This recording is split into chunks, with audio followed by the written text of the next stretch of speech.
ایک عورت کی عزت آبگینے سے بھی زیادہ نازک ہوتی ہے۔ اس کا اندازہ دوسری عورت ہی کر سکتی ہے۔ جب کسی عورت کو ہراساں کیا جاتا ہے تو یا تو وہ معاشرے کے ڈر سے خاموش ہو جاتی ہے یا پھر حالات کا مردانہ وار مقابلہ کرتی ہے۔ یہ ایک ایسا ہی سچا واقعہ ہے جس میں ایک خاتون نے ظلم کے خلاف آواز بلند کرنے کو چپ رہنے پر ترجیح دی ہے۔ جانیے ان کی کہانی انہی کی زبانی۔ السلام علیکم ویورز، میں ہوں سمینہ افتخار احمد اور آپ مجھے دیکھ رہے ہیں پلگ ان ود سمینہ میں۔ جیسا کہ آپ جانتے ہیں کہ پچھلے دنوں ایک نیوز سوشل میڈیا پہ سرگرم رہی جس میں ایک پاکستانی نژاد کو امریکن پولیس نے اپنی کسٹڈی میں لے لیا۔ کیا واقعات تھے، کیا وجوہات تھیں جن کی بنا پر ایسا ہوا اور وہ کون متاثرہ خاتون تھیں؟ آج وہ متاثرہ خاتون ہمارے ساتھ ہیں، سو آئیے ان سے اس واقعے کی تفصیلات جانتے ہیں۔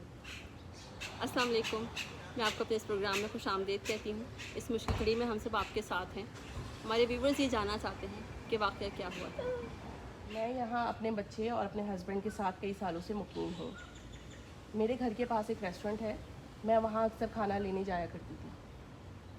وہاں ایک عابد نامی شخص کام کیا کرتا تھا، اس نے مجھ سے چھیڑ چھاڑ شروع کر دی۔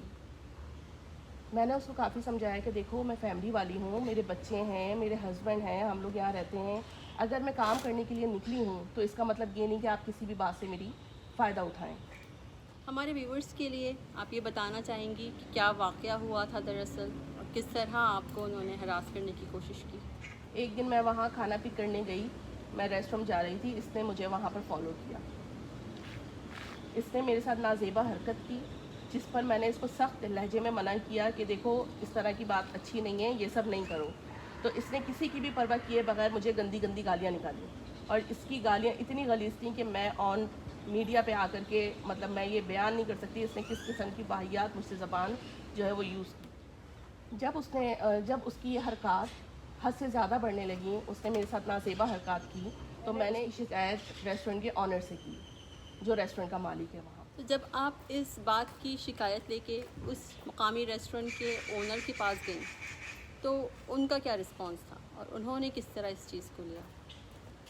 انہوں نے کسی قسم کا کوئی کوآپریٹ نہیں کیا، انہوں نے کسی قسم کا کوئی ایکشن نہیں لیا، انہوں نے الٹا مجھے ہی غلط ثابت کرنے کی کوشش کی، اور انہوں نے مجھے کہیں جو لوگ مجھے نہیں جانتے تھے انہوں نے ان کے سامنے بھی مجھے غلط ثابت کرنے کی کوشش کی پوری۔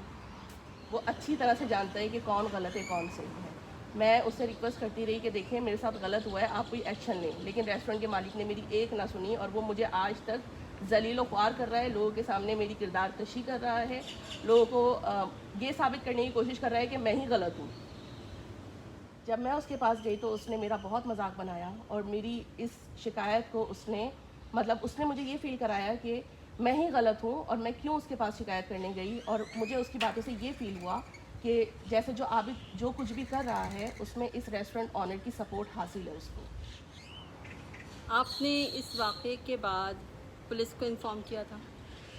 میری فیملی نے کہا کہ آپ پولیس میں جائیے، رپورٹ فائل کیجئے، آپ میڈیا پہ جائیے، آپ یہاں پہ رہنے والوں کو، پاکستانی مقیم کو، سب کو بتائیے کہ آپ کے ساتھ اتنا غلط ہوا ہے۔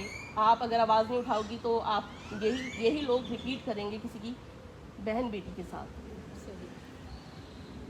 یہ لوگ وہی چودھری بنے ہوئے ہیں، یہ وہی نظام چلا رہے ہیں، یہ وڈیرا نظام چلا رہے ہیں۔ پولیس میں رپورٹ فائل کرنے کے بعد ان کو کسٹڈی میں لیا گیا، اس پر آپ کچھ بتانا چاہیں گے؟ میں نے پولیس میں جا کر کے رپورٹ فائل کی، پولیس نے مجھے یقین دہانی کرائی، قانون کے دائرے میں رہتے ہوئے جو بھی قانونی کارروائی ہوگی ہم وہ ضرور کریں گے۔ پولیس رپورٹ فائل کرنے کے بعد انہوں نے 2 months انویسٹیگیشن کی، اور عابد کے 4 سے 5 انٹرویو کیے گئے۔ جب انویسٹیگیشن کمپلیٹ ہو گئی تو پولیس نے ٹیسٹیفائی کیا کہ اس کو اریسٹ کرنا چاہیے، اور آخرکار وہ اریسٹ ہو گیا۔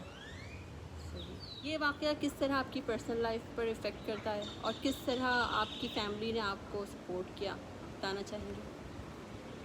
اس سارے واقعے کے بعد میرے گھر والوں نے مجھے بہت سپورٹ کیا، میری امی نے مجھے بہت سپورٹ کیا، میرے ہسبینڈ نے مجھے بہت سپورٹ کیا، اور انہوں نے یہی کہا کہ دیکھو اگر آج تم چپ ہو جاؤ گی تو کل کو یہ لوگ ریپیٹ کریں گے کسی اور کی بہن بیٹی کے ساتھ۔ میں چاہتی تو میں بھی خاموش ہو کر کے گھر میں بیٹھ سکتی تھی، لیکن میں نے یہ ظلم کے خلاف آواز اٹھائی ہے، اور میں یہ سب کو میڈیا پہ میں اسی لیے آئی ہوں، اور میں یہ سب کو بتانا چاہتی ہوں کہ آج کل امریکہ میں رہتے ہوئے یہ لوگ وہی پاکستانی وڈیرا نظام یہاں پہ بھی فالو کر رہے ہیں، اور وہی چلا رہے ہیں کہ اگر کوئی ظلم کے خلاف آواز اٹھا رہا ہے تو اسی کو یہ لوگ غلط ثابت کر رہے ہیں. میری آواز کو دبایا جا رہا ہے, مجھے غلط ثابت کیا جا رہا ہے, میری فیملی پہ انگلیاں اٹھائی جا رہی ہیں اور مجھے دھمکیاں بھی مل رہی ہیں. اب آپ کیا توقع رکھتی ہیں سسٹم سے؟ میری آواز کو دبایا جا رہا ہے. میرے خلاف ان لوگوں نے جھوٹے گواہان پیسے دے کر کے تیار کیے گئے ہیں. یہ عدالت کو گمراہ کر رہے ہیں, پولیس کو گمراہ کر رہے ہیں, مجھے ہی غلط ثابت کر رہے ہیں. عدالت میں ان لوگوں نے جھوٹی گواہیاں 3 لوگوں کی پیش کی ہیں. سبیورز یہ ہیں وہ متاثرہ خاتون جن کے ساتھ یہ واقعہ پیش آیا. آپ نے ان کی کہانی کو جانا, یہ ایک سچی کہانی ہے اور معاشرے میں ایسی بہت ساری خواتین ہیں جو اپنے گھر کو, اپنی فیملی کو سپورٹ کرنے کے لیے باہر نکلتی ہیں, کمانے کے لیے اور اپنا فیوچر بنانے کے لیے. لیکن بہت سارے لوگ ہمارے معاشرے میں ایسے ہیں جو ان کو آگے بڑھنے نہیں دینا چاہتے اور جو اپنے غلط کردار کی بنیاد پر, غلط کردار کی بنا پر ان کا راستہ کھوٹا کر دیتے ہیں. ایسے لوگوں کو ضرور سزا ملنی چاہیے اور ملے گی انشاءاللہ. وہ پولیس کسٹڈی میں ہیں اور یہ متاثرہ خاتون یہ چاہتی ہیں کہ ان کو کمیونٹی کی طرف سے سپورٹ, انصاف ملے. ہماری تو پوری سپورٹ ان کے ساتھ ہے. جہاں جہاں میری آواز جا رہی ہے اس آواز کو پھیلائیے تاکہ وہ تمام لوگ جو غلط ارادے رکھتے ہیں آئندہ کسی بھی خاتون کے ساتھ ایسا کرنے سے پہلے 100 بار تو ضرور سوچیں. کا خیال رکھیے گا. اللہ حافظ.